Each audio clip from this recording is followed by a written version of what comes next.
Oh, good afternoon. Welcome back to the Yahowah blog. We're here in the library studio, and that means we're going to continue our series on the last word picture.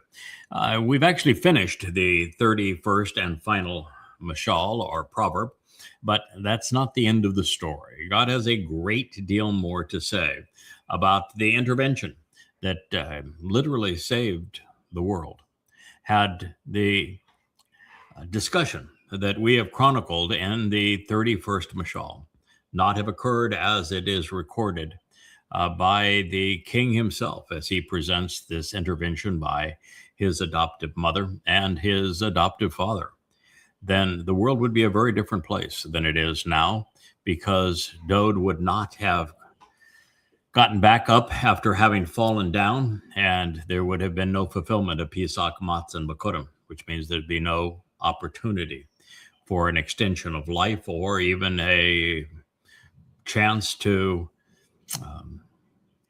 make this human experiment that Yahowah engaged in 6,000 years prove valuable. It would have all have been lost. So we're going to proceed on this line. My intent here is I'm going to present the 54th chapter of Yasha, at least the first half of it, because it tells us ever more about this mother that came to visit with Dowd 3,000 years ago and set him back on the straight and narrow path through the Torah. And then we're going to actually chronicle, and I've just finished my essay on it, what actually transpired to put Dowd in this terrible place where he and Yahowah were on the outs. And so we'll go through all of that. It's rather shocking material. And following that, I'd like to delve into at least 2 or 3 additional mizmor.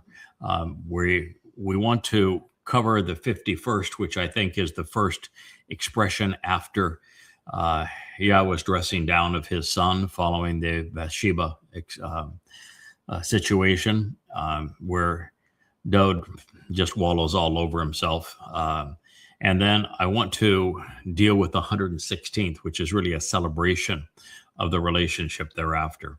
So we'll make our way through the mizmor and try to get our some bearings and closure on all of this before we turn our attention to back to other subjects. So as we peruse my favorite prophet, that would be Yasha, Isaiah, on the very same subject of this productive woman, this Amah, Yahweh's most productive mother, we find that the 53rd chapter speaks of what Dowd accomplished on Pesach and Matsah, which was the entire purpose of the visit, is to get Dowd back up after having fallen down so that Yahowah could work with him and trust him in the fulfillment of Pesach and Matsah. And of course, the 53rd chapter of Yasha concludes with an affirmation of that. It reads, "Yet he himself bore the guilt of many, and he interceded for the guilty." So with that in mind, Pesach and Matzah, as we know, work in harmony to immortalize and perfect the covenant family. You know, every time I see perfect, I'm just going to need to stop for a moment and explain the process. It's something that I've come to appreciate recently, and it's a point that needs to be made over and over again. Yahowah is not interested in perfection.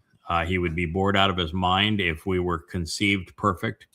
He is not trying to perfect us in the sense of making us flawless. It would be uninteresting for us and render us incapable of actually accomplishing anything that would prove our value to God or that we could be trusted by him.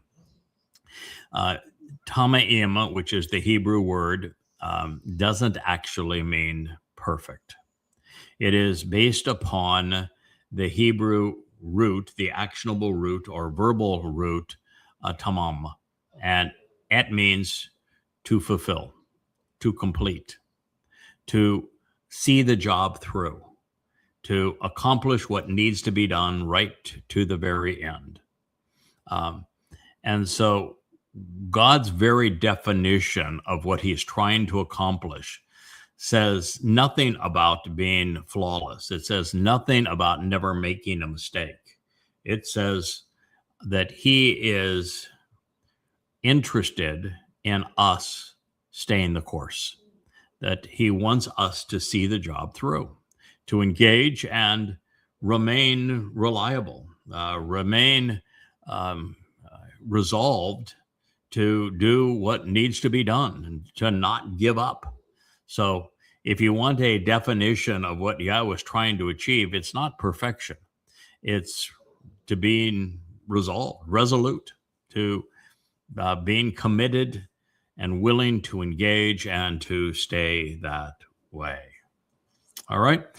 So Pesach and Matsah, as we know, they work in harmony. They provide a doorway to extended life, and they remove our guilt on behalf, of course, of the covenant family. And since that is what is happening as we realize that Dowd himself bore the guilt of many when he interceded for this purpose, then we know that this is consistent. What this barren woman that Yahweh is going to address through his prophet Yasha accomplished with Dowd by causing Dowd to be productive again. The one woman who saved him became the mother of many, because it is Dowd who enabled the benefits of the covenant, which is the only way we become part of God's family.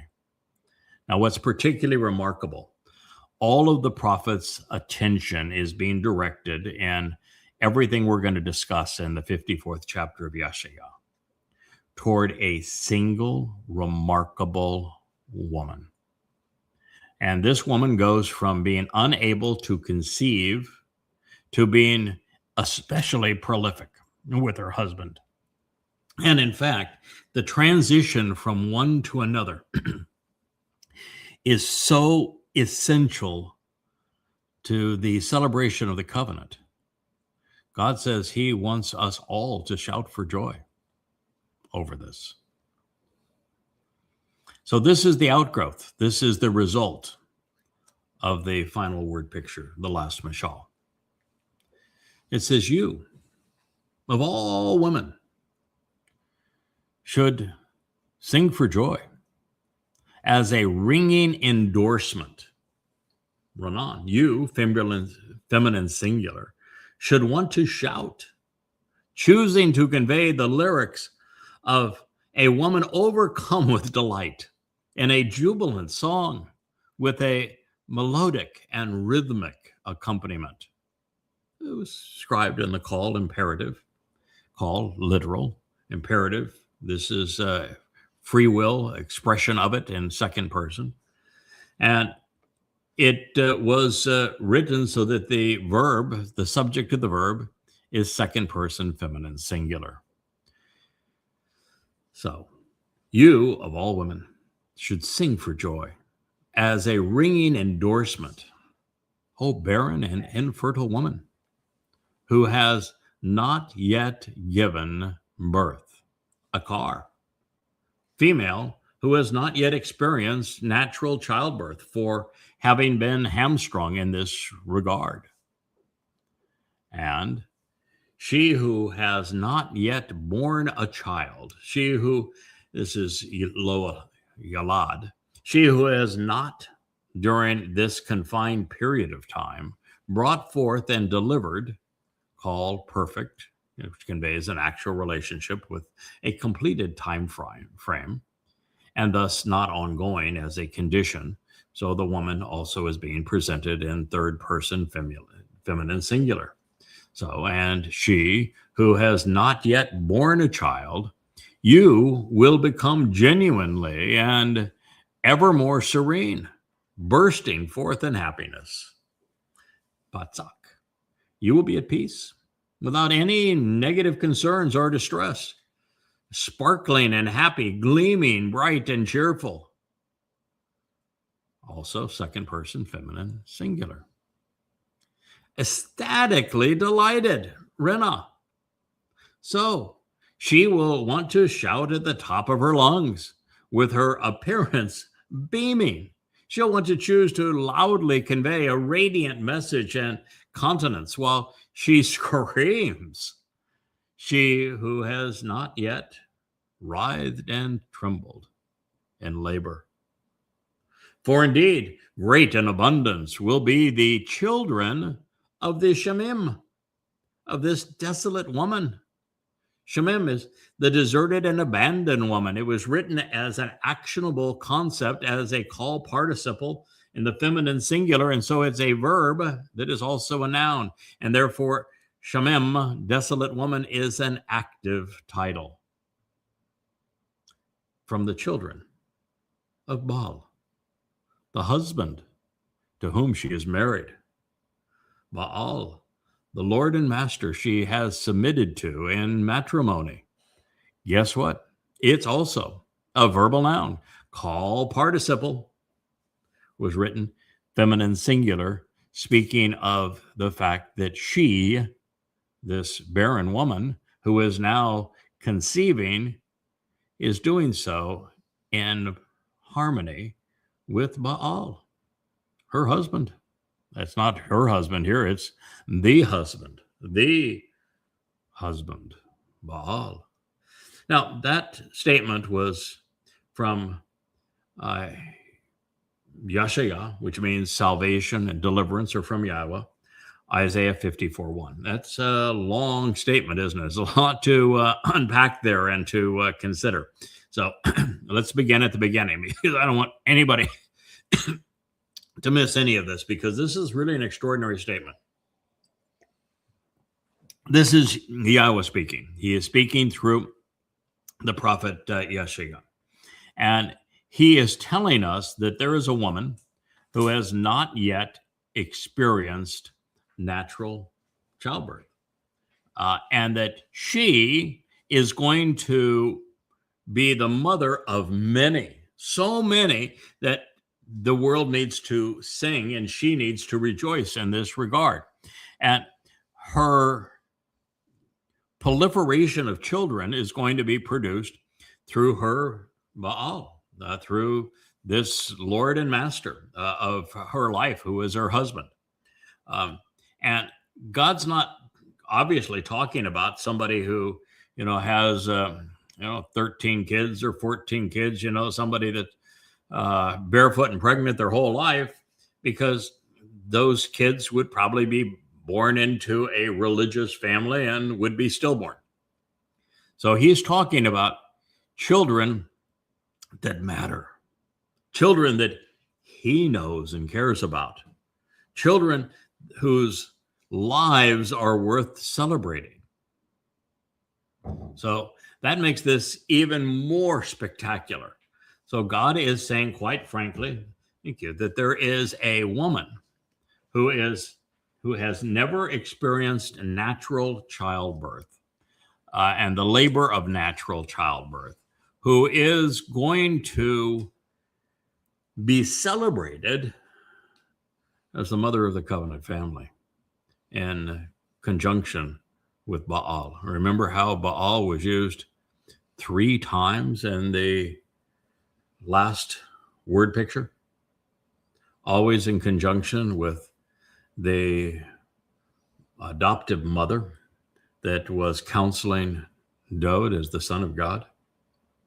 And therefore, there is a man and a woman where they are working collaboratively to conceive the covenant family.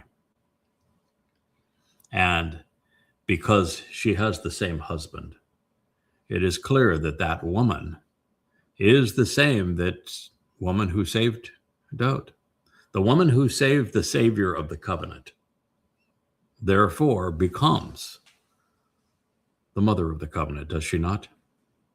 Without her intervention as Dowd's adoptive mother, without her designation as the Amah of Yahowah, without her being celebrated as the Ashar, there are no children of the covenant because Dowd does not return to his post.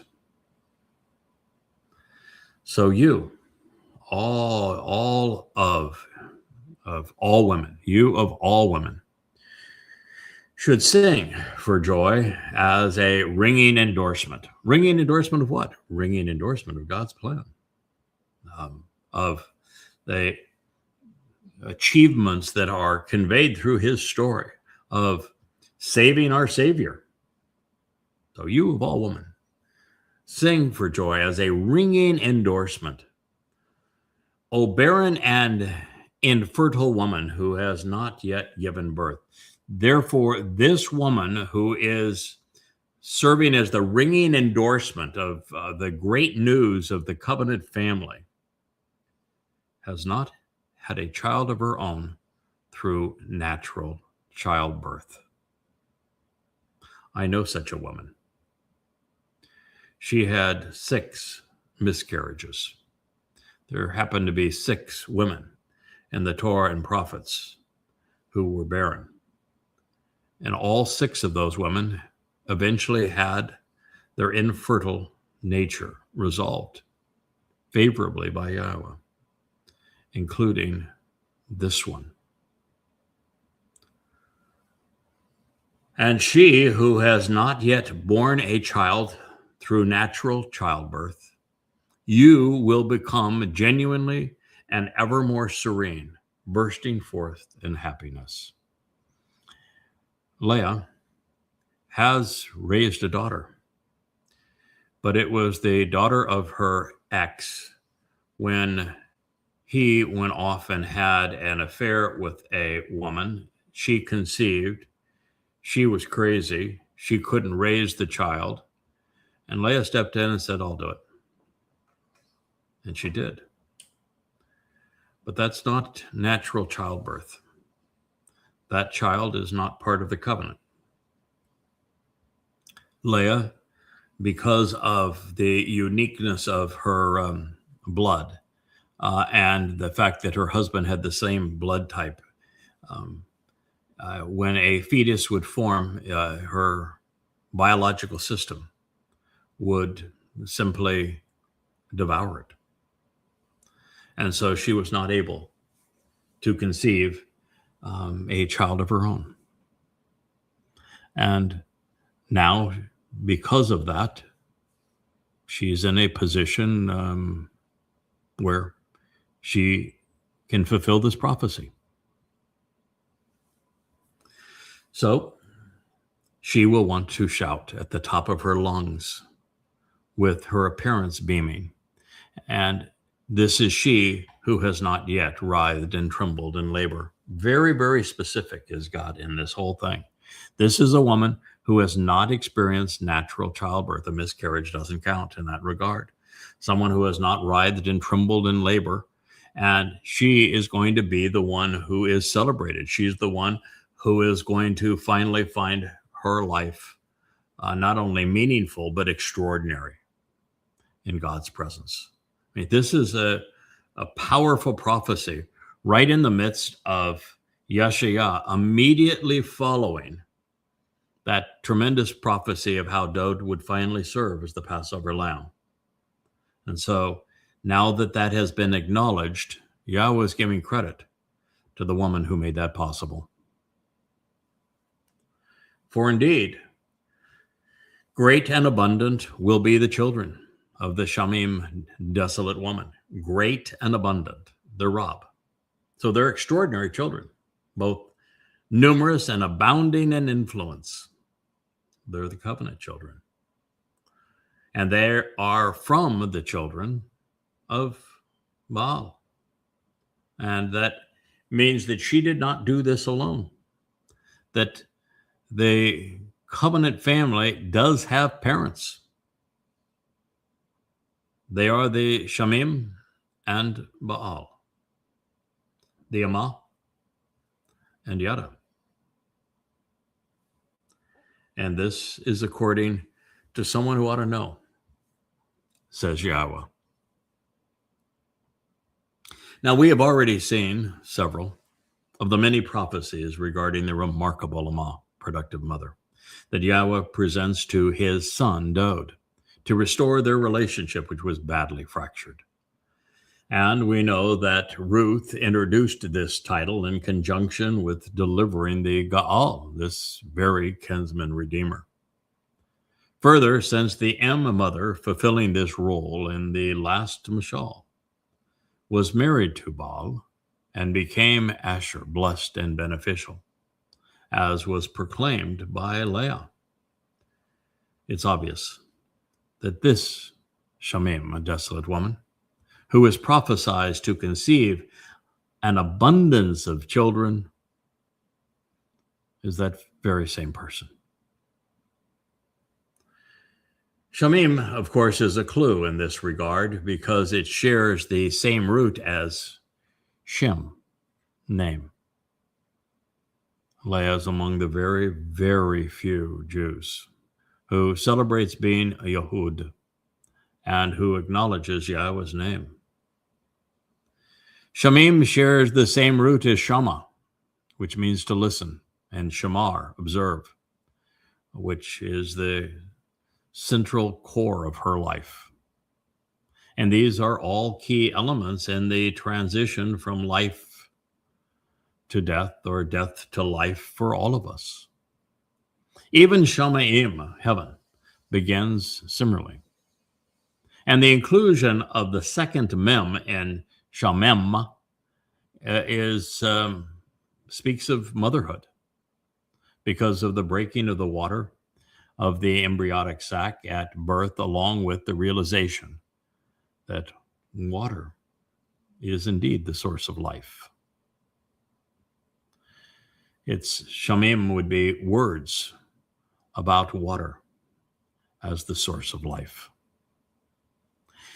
What this says is that my extremely introverted wife, who is currently tied up in knots over her rather abrupt transition from the obscurity of anonymity and the comfort of anonymity to divine recognition and fame, ultimately is going to be comfortable in the role and going to celebrate in it. Maybe we're going to have role reversal. I'm going to go from extroverted to introverted, and she's going to go from introverted to extroverted. Wouldn't that be a joy? But the good news here from my favorite prophet, and, well, the God that actually spoke through him, is that she will grow into this role, and she will eventually celebrate her essential contribution. She's going to be openly appreciated for it.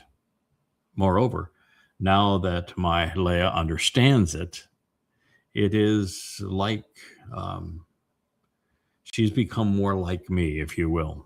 You know, the more she understands what it is that she's been asked to do, the more that she will appreciate what I've been tasked with doing all of these years. She will be far more empathetic and supportive, knowing that she now is in the spotlight and how that feels and the added responsibility that comes with it. God says she's up to the task. As an interesting note, Leah is one of, as I have shared with you, and I'm now going to delve into them because I think it's interesting. Actually, she did the homework, and I'm going to report on it. That she is one of 6 women who are presented as barren, something that God eventually resolved on each occasion, including now Leah. And with Leah, who, as I have shared, endured exactly 6 miscarriages, while mothering the adoptive daughter of her abusive former husband. It is a nice parallel, is it not? Now, turning back the pages of time, we know all about Sarah as she is presented in Bereshith 11:30, because Yahowah caused the woman who laughed at him to conceive a child, Yitschaq, named Laughter, at the ripe young age of 80, thereby initiating the covenant. After having been barren and now following the birth of her son, Sarah came to understand Yahweh's intent with the covenant, appreciating it far better than did her husband, Abraham. And since God agreed with Sarah, after Sarah told Abraham to send Hagar and Ishmael away because they were not to be included in this covenant, they were not part of the family, Yahweh said the following. You might want to listen. Then God said, with unfolding implications over time, to Abraham, this should not be seen as troubling, as wrong or bad by you, for regarding the child and pertaining to your Amah, productive mother, everything and anything, Asher, to show the way to the benefits of the relationship. Sarah, which means she engages and endures as a noble woman. She ever says to you, you should choose to listen to her voice, because through Yitschaq, laughter, your seed and therefore your offspring and descendants will be summoned and invited, met with and welcomed, recited and appointed for the Mikra. Bereshith in the beginning, opening book of the Torah, Genesis 21:12. Now, how do you like them apples? Here we go, and the first time that we are dealing with a barren woman, God told Abraham in front of Sarah that, nope, your plan is not my plan. We're not going to do this through the slave woman. We're going to do this the right way. Okay, so what if you're 100 and she's 80? Sarah is going to bear the first child of the covenant. And she busted out laughing. She said, I've been, infertile all my life. I'm now an old woman and I'm going to have a child. She laughed at God. God said, that's cool. I've got no problem with that. Name the child Laughter. That'll remind you of all of this. And 9 months later, she was pregnant and delivered a child. Well, she was probably pregnant immediately thereafter once they stopped laughing. And thereupon, the first child of the covenant was born. But what did God call her? He called her Amah, the productive mother. What's the first word that he said after Kol, following Amah? That she's Asher. She's the way to show the benefits of the relationship. And her name is to engage and endure. Pretty powerful, isn't it? I mean, with every word, if you just know where to look and what the clues are that Yahweh's laying, you can see right here a prophecy pointing directly to that last word picture, to the work of the Amah, to the woman known as Asher, to the first child of the covenant. So I'll share that again before we move on. Then God said, with unfolding implications over time, to Abraham, this should not be seen as troubling to you, sending Hagar and Ishmael away. It's not wrong. It's not even bad for you regarding the child and pertaining to your Amah, your productive mother. Everything and anything, Asher, to show the way to the benefits of the relationship. Sarah, meaning to engage and endure, ever says to you, you should choose to listen to her voice, because through Yitschaq, laughter and play, your seed and therefore your offspring and descendants, that will ultimately be the covenant family, will be summoned and invited, will be met with and welcomed, will be recited and appointed for the Mikra. Of course, from Kara.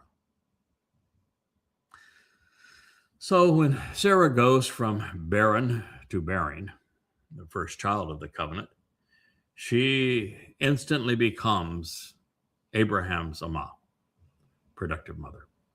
As the mother of the covenant, when she says that others do not belong, yeah, well, she's supported by God. When Leah says, you do not belong in the covenant, God agrees. And when she speaks, we would do well to listen.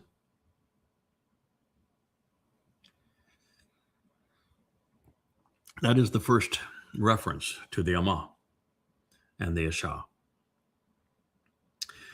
Rebecca is next. She was Yitschaq's wife. She was also barren for a while, as we discover in Bereshith 24:67.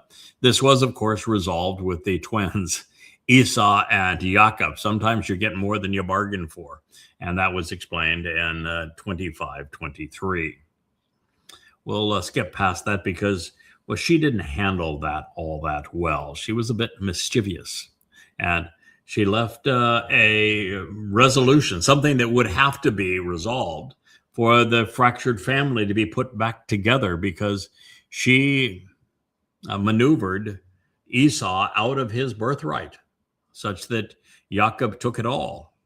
And now the man from Edom comes from outside that family to resolve this and resolve that fracture and bring the entire family back together again.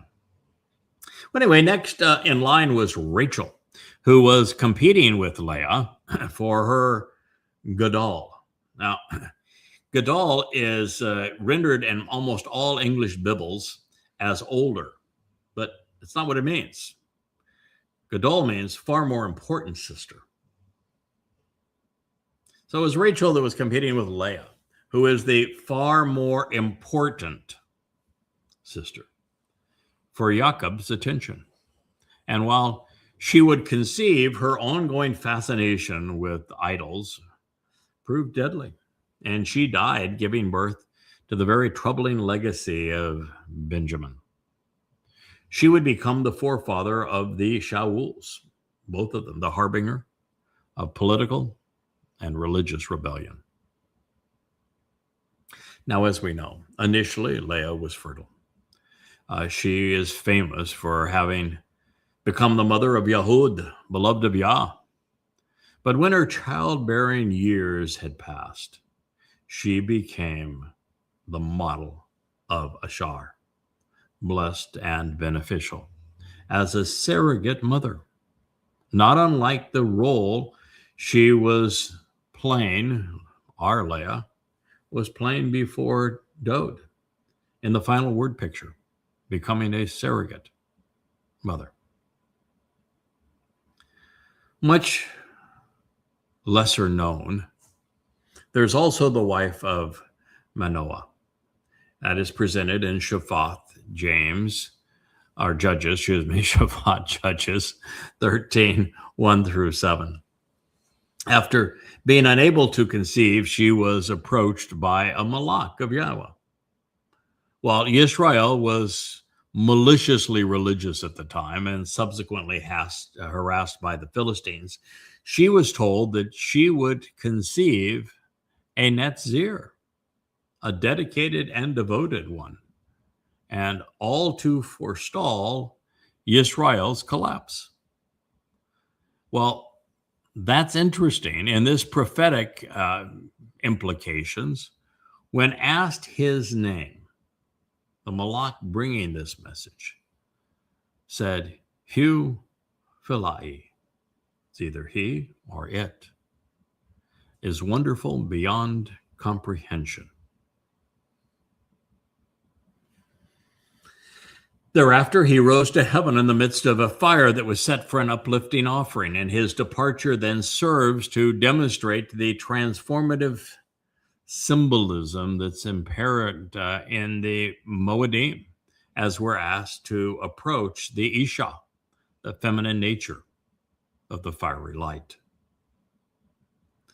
Now, the sixth barren woman was the wife of Elkanah. God acquires and obtains is what his name means. Chana, favored and generous, speaking to Yahowah, made a nadar, a vow, similar to that ascribed to the bull, using the same word that would be redeeming the remnant of Israel in Numbers 15. Thereafter, she called herself Amah, your productive mother, not once, but twice, while requesting the Zerah seed of an Ish individual man to offer to Yahowah every day of his life without interruption. She conceived and gave birth to Shamuel. And that's the prophet and judge who was given the opportunity to anoint Dowd. God's a great storyteller, is he not?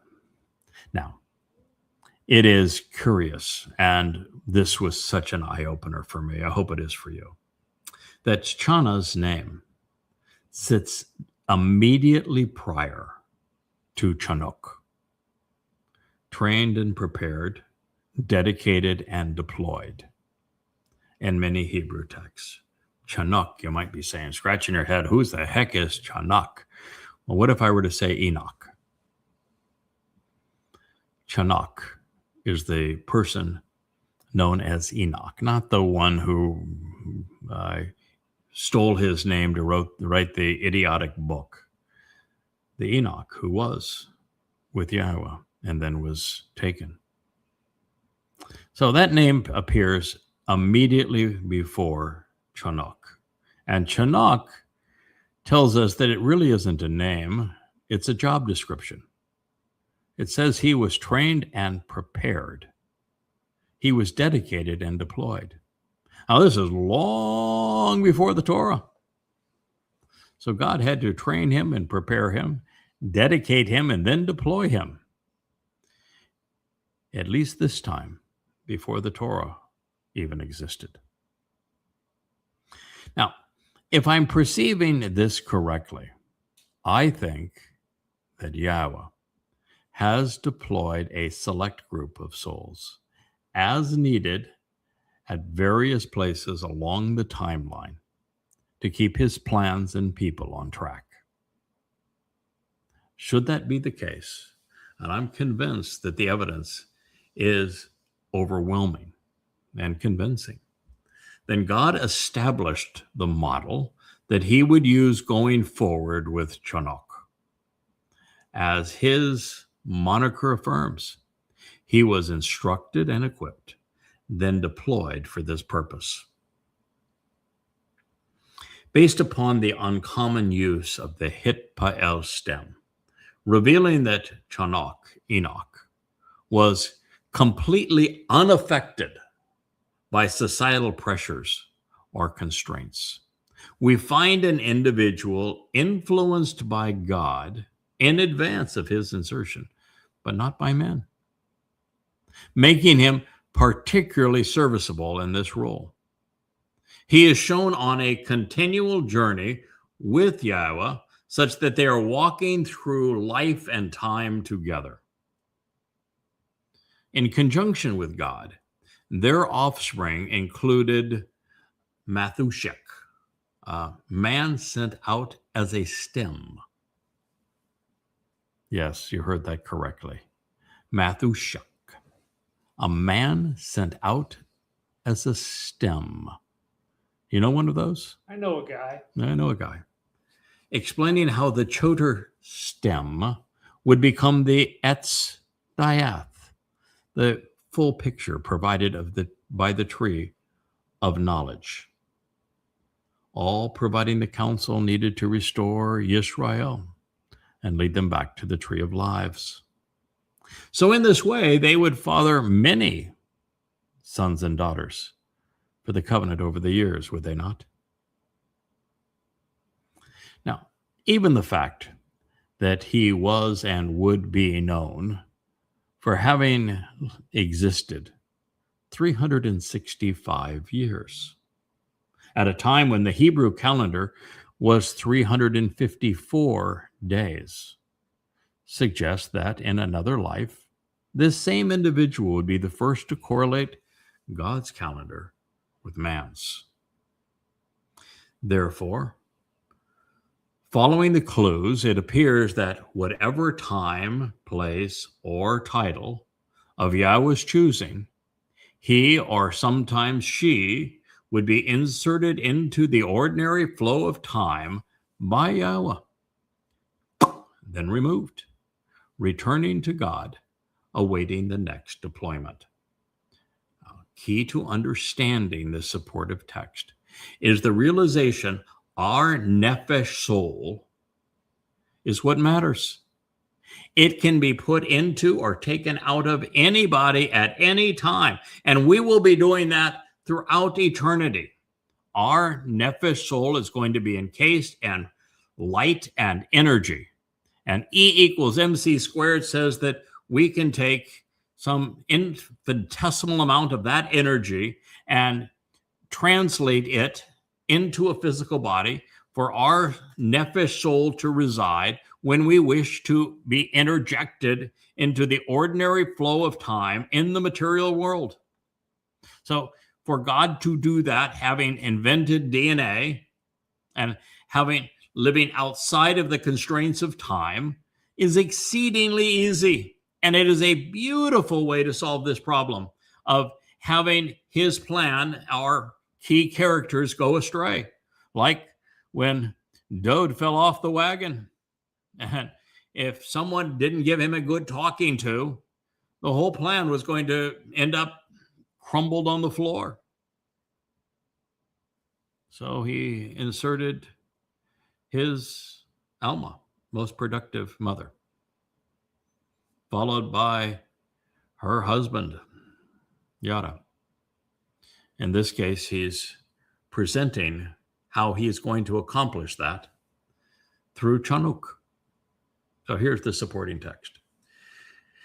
Chanuk, meaning trained and prepared, dedicated and deployed, was unfazed by external human influences in his consistent walk through life. Wahalak, he, free of human cultural, societal, religious, or political control mechanisms, traveled with, in the Hitpael, imperfect, third person, masculine, singular. He traveled through life under these circumstances with the Almighty. Afterwards, he delivered him with, or he delivered with him, I should say. He delivered with him Mathush-Shalak, a man sent as a stem. Of course, an individual dispatched as a shoot. From math, man, Shalak, sent out, and Shalak, shoot, stem, or sprout. At 300 years. Then he fathered other sons and daughters. Oh, yes, he did. All of the days of Chanuks, trained and dedicated, as well as deployed, was and will be 365 years. So, Chanuk, trained and prepared, dedicated and deployed, unfazed by external societal influences, consistently walked, traveling through life and time with the Almighty. And then there was nothing of him, because God had grasped hold of him at that moment and obtained him for a period of time. Lakash eth Hu. He took him, selecting and choosing him, receiving and accepting that which pertained to him. Call, quite literally, perfect for that moment in time, third person, masculine, singular. Barashith in the beginning, Genesis 5:22 through 24. Boy, I hope this plan, what I've just shared, resonates with you as it does with me.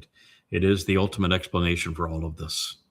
It's how God keeps his plans on schedule. It's how he can intervene without interfering with free will. without making such a spectacle that he makes a comedy of the whole opportunity to choose him or reject him, but yet assures that we end up where we need to be at the right time, in the right way, with the correct message. In my view, God's plan is absolutely genius. You see, God can infuse any situation under these circumstances with whatever influence, incentive, or protection is needed to keep his plan moving forward without ever violating free will or cause and effect, because he's doing it along the timeline as opposed to bringing somebody back in time. Every insertion becomes a teaching opportunity. He continues to work with and through his creation, which is his primary manifesto. He continues to work through people, his creation, rather than overpowering it or against it. Moshe, Dowd, Shalom, and Yasha could speak confidently about the Nakar, this observant foreigner, the Amah, the productive mother, because they had witnessed them in action.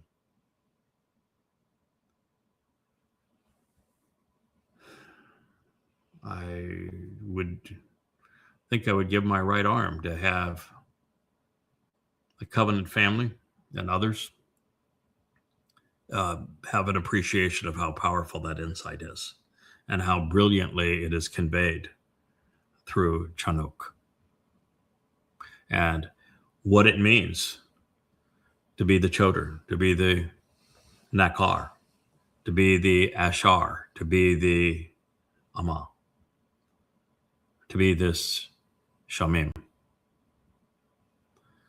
God could speak powerfully of her, confidently of her, because he knew her.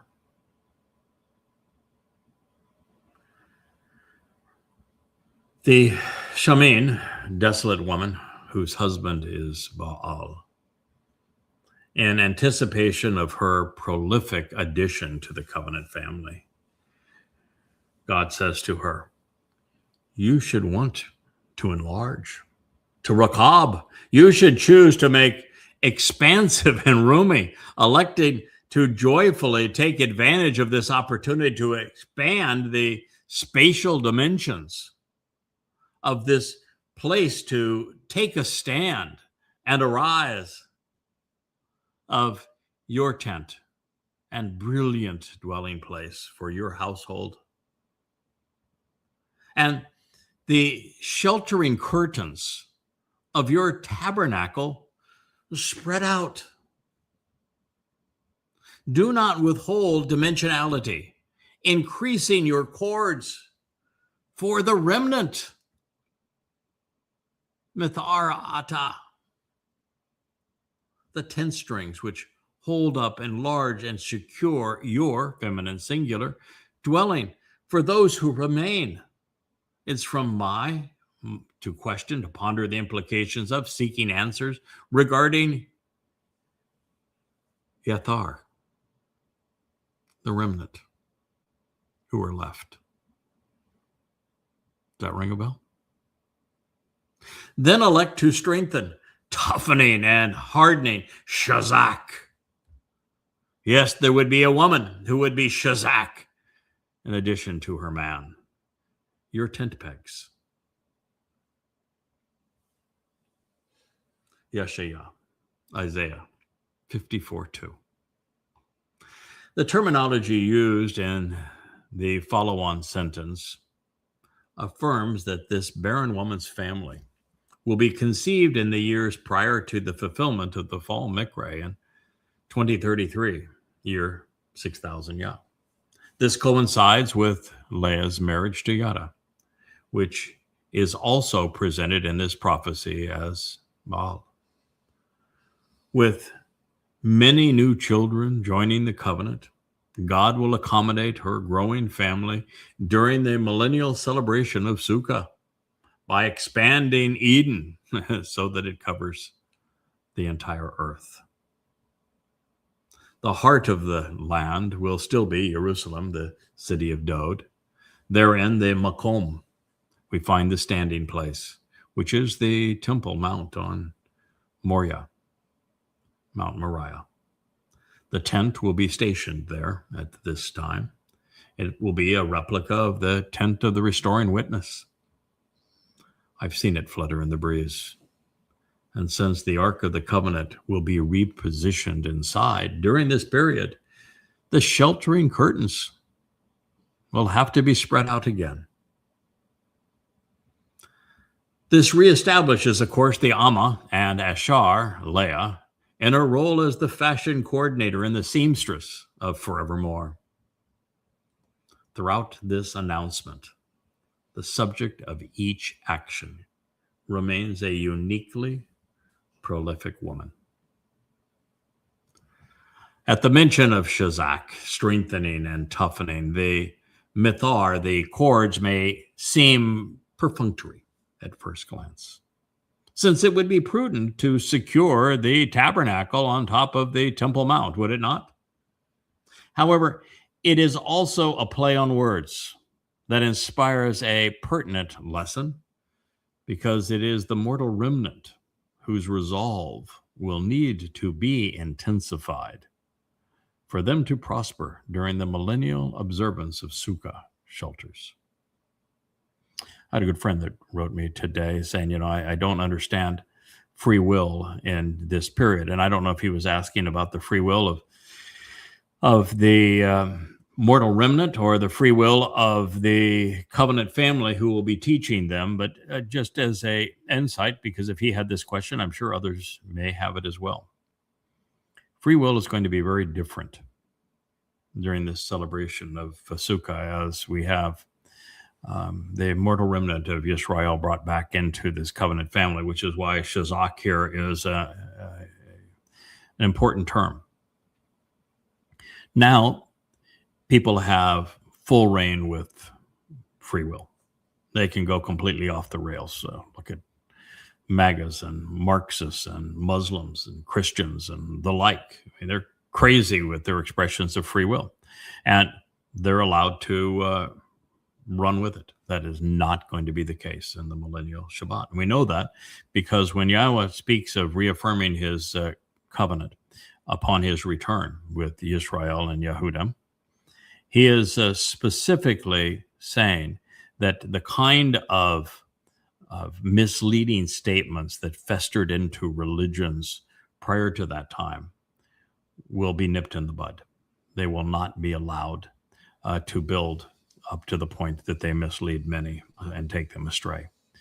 God's going to make certain that you have the opportunity to make a mistake, no big deal. Correct it and move on, learn from it. But if you want to double down or triple down and you want to solicit others to your cause and promote your mistake, you're done. You will be marshaled out of that time. And then speaking of the covenant family, who will be their teachers, our expression of free will also be different. That's the reason why Yahowah is writing a copy of his Torah instructions inside of us. We will have to have some guardrails. We're going to have to know what is and isn't prudent for us to do as we're exposed to the fourth, fifth, sixth, and seventh dimensions, so we don't mess things up. Time, for example, we'll be able to witness antecedent time, but not engage in it, because we would destroy the fabric of the universe. We can go to the future and witness what's happening there, but we're going to have to be very careful as to how we act within time, how we act around a black hole, which is equivalent to Sheol, how we respond to the opportunity to manipulate the three-dimensional alphabet of DNA, the fabric of life. So there will be some constraints as to what we can do, because there are things that would be devastating. And, if one or more of us goes crazy and starts opposing God, and I can't think of any motivation for doing that, so it's kind of a hypothetical scenario. But should somebody do that, it's either going to have to be resolved quickly, or God will have no choice but to dispatch that soul to Sheol. So free will, while the opportunities will be much greater for us and our choices will be much more extensive, it's like an infinity times infinity times infinity times infinity more options and choices for us. Free will is all about making choices. We're going to have infinity to the fourth power more options and choices going forward. So lots of expression of our will in all of those choices. However, we're also going to have some guardrails on it so that we don't do something that puts everyone in harm's way. So I hope that's kind of an answer. The other part that I think of his question was, how do we present ourselves when we're, as covenant, we have the ability to transition between energy and matter? And how do we do that and interact in such a way that just doesn't blow people away? And I think the answer to that is pretty straightforward too. While we're teachers and we're here engaged on the earth, we're going to be in physical bodies. And we're going to be stuck in the ordinary flow of time in physical bodies. We'll be, using forms of transport that are appropriate under those circumstances, and means of communication that are appropriate under those circumstances. And it will be a physical being talking to a physical being. But the covenant members are going to have the opportunity to withdraw from that responsibility and spend time in other dimensions.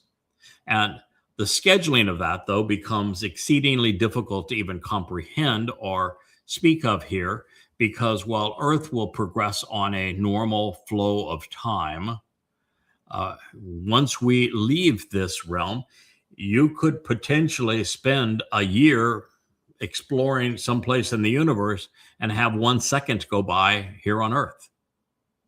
So I can't really speak to the timing, but I do think that the E equals MC squared of how energy is the same thing as matter, but a different amount of it. So we can take a bit of the energy that is now housing our soul and transform it into matter using the DNA equation and alphabet to re-engage here on Earth when it's appropriate, or on any other planet, or at any other time we want to sing a song, or feel the warmth of a sun on our face, or the breeze, or have a nice meal, a glass of wine, any of these things, sing a great song.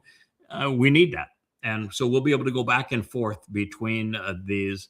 And I think it's just going to make our eternal existence wonderful and a much more enjoyable, incredible way of interacting with the remnant of Israel. Those are my conclusions based upon everything that we have studied. I hope they answered the question that I was asked by Perry. And if not, he is a bold man. He will rephrase it. And for those of you, if I have stated something that is inconsistent with your understanding, feel free to post that. You're going to have to post it, though, even though I know that 90% of the posts now are on Facebook, and that a program like this might have 1,000 responses in real time as we are airing it on the various platforms that we communicate.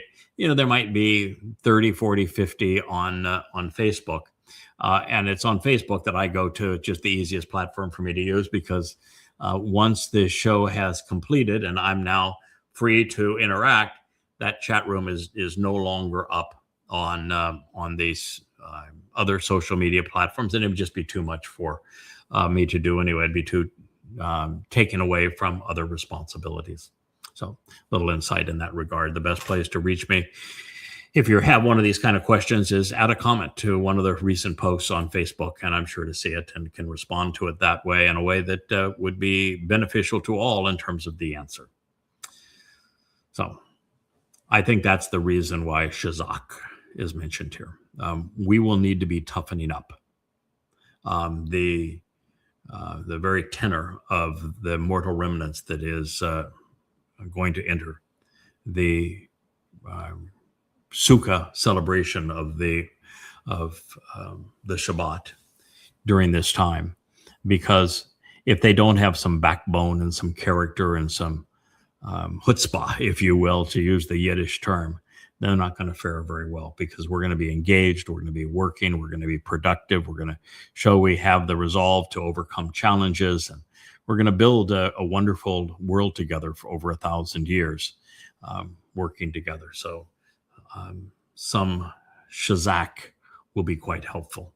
Plus the fact you're going to be exposed, if you're a part of this remnant, you're going to be exposed to some very shazak individuals, starting with this Baal Choder and Nakar all the way down. King's going to be shazak. I'm going to be shazak. This marvelous mother, she will be shazak as well. And if you don't want to be overpowered, it's highly recommended. We don't do well with the meek. Now, the opening line of what follows reaffirms that there will be many souls added to the family of God on Teruah.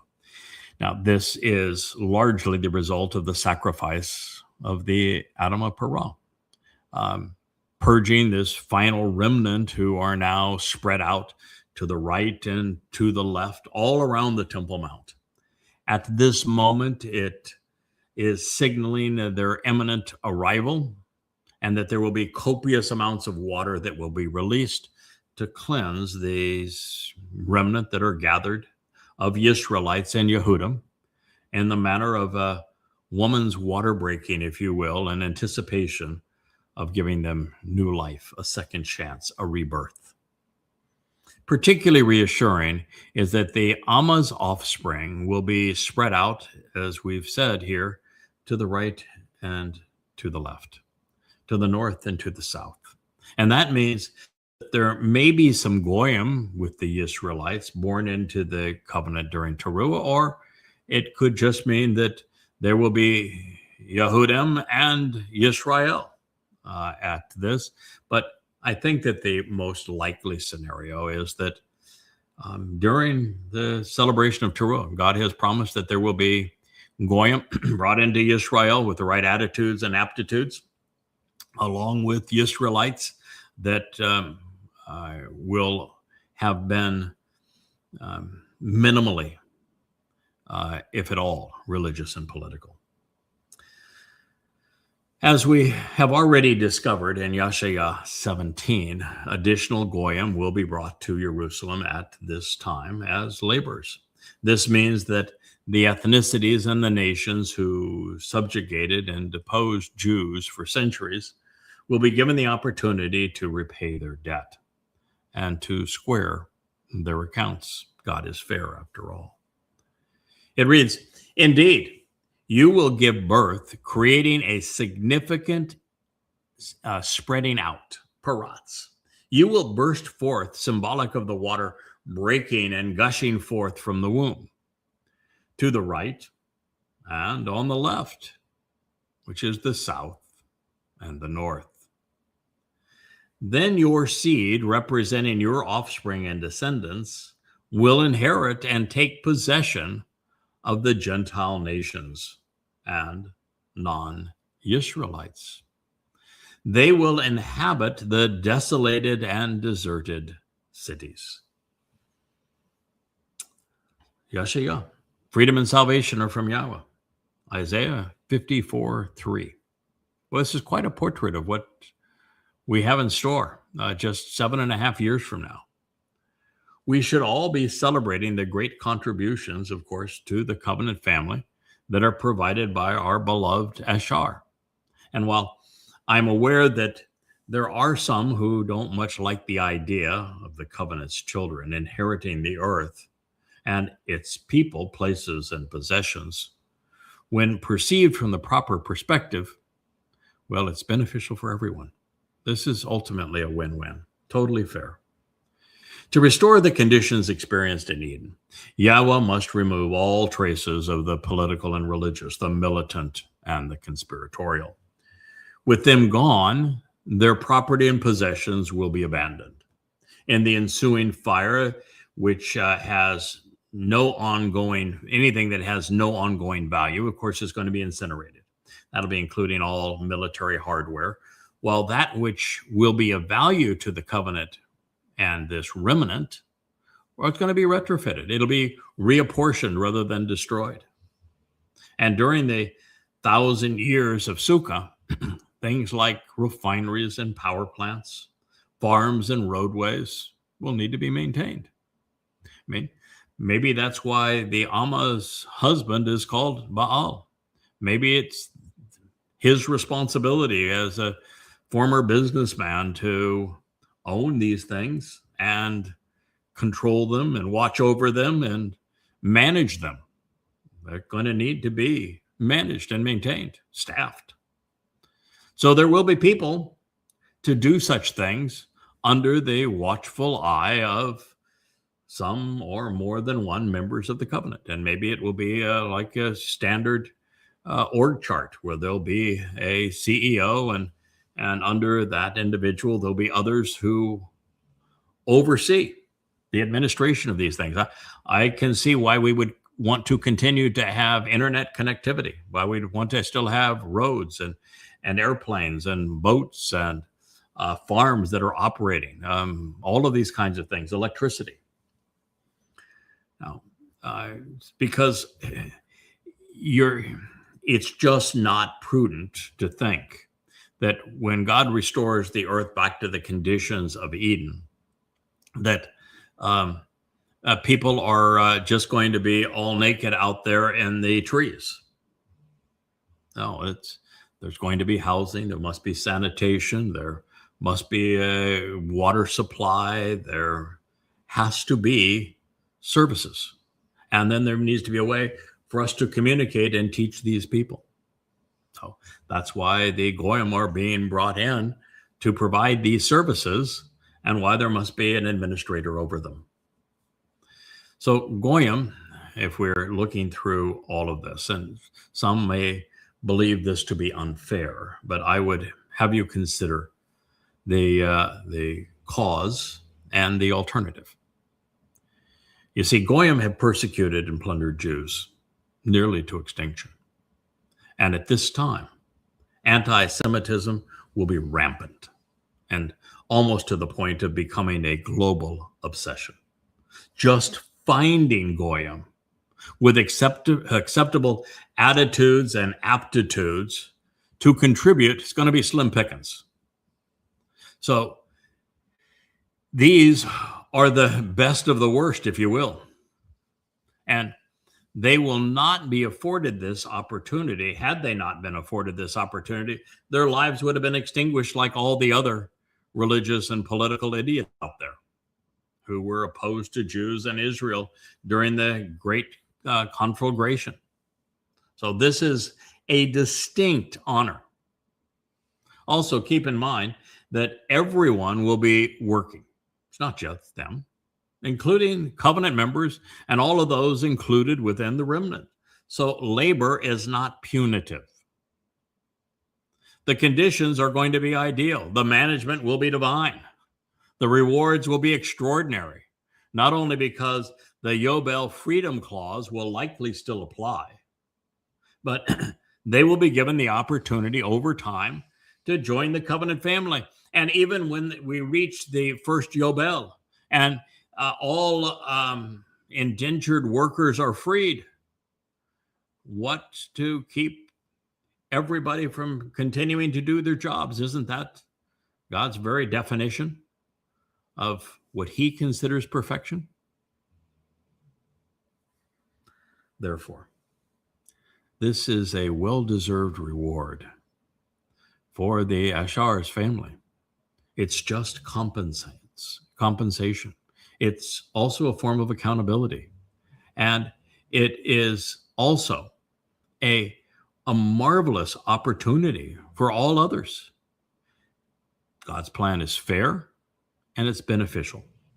And should you not like it, well, you don't have to participate. You can opt out.